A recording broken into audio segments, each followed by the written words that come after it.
بمنتهى البساطة تحكم في وقتك فقط. الساعة 11:10 نبدأ نخطط للمهام بتاعت بكرة ونشوف اليوم هيمشي.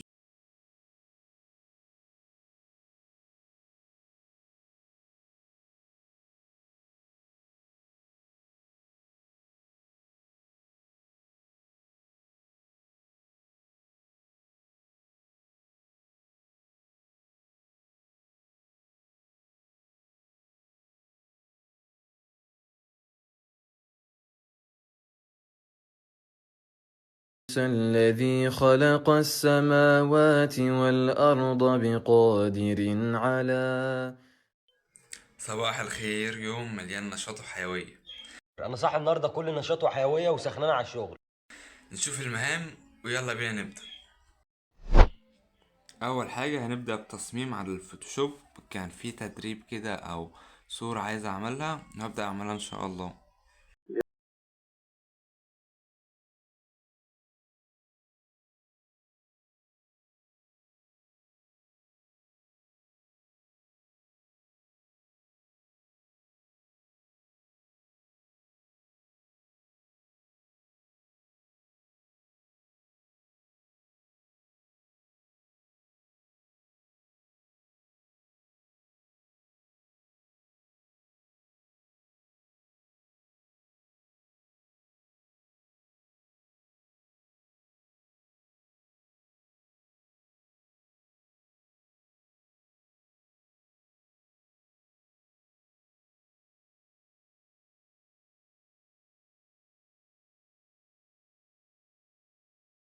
رقم 1 خلص.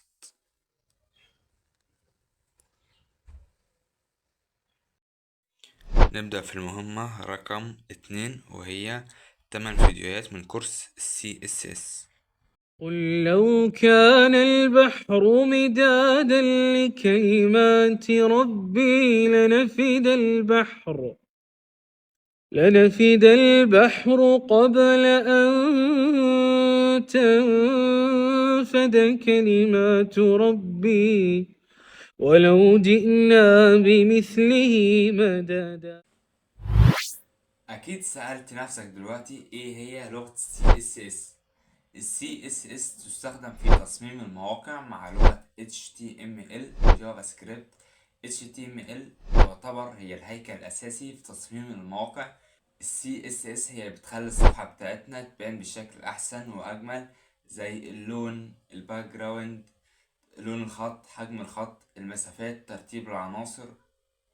ال CSS دي لغة موجودة في تراك الفرونت اند، هو يعتبر المجال اللي انا بتعلمه الفترة دي. اكيد بتسأل دلوقتي ايه هو التراك او ايه هو مجال الفرونت اند. كل الاسئلة دي هجاوبك عليها في فيديو قادم ان شاء الله. كده نقدر نقول المهمة رقم 2 خلص.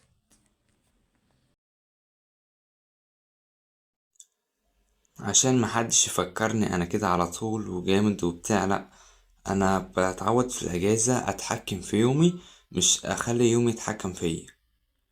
يعتبر اجازة تقريبا شبه خلصت، فاضل يوم او يومين على الاجازة وتنتهي. نبدأ نشوف اهداف الترم التاني ونشوف هنعمل ايه وننظم المهام بتاعتنا اليومية كل يوم ان شاء الله. رجعنا تاني لقائمة الاهداف. هي قائمة مش فيها اهداف كتير بس تقريبا شبه خلصت.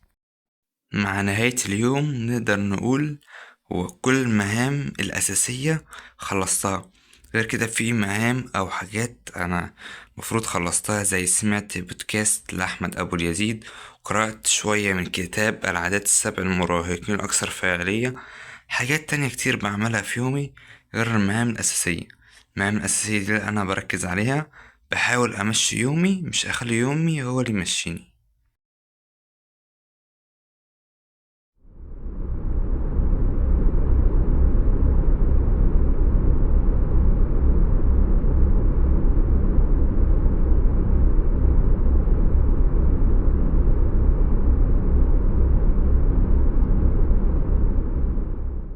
ابدأ ابدأ، متعرفش الخير فين بس ابدأ.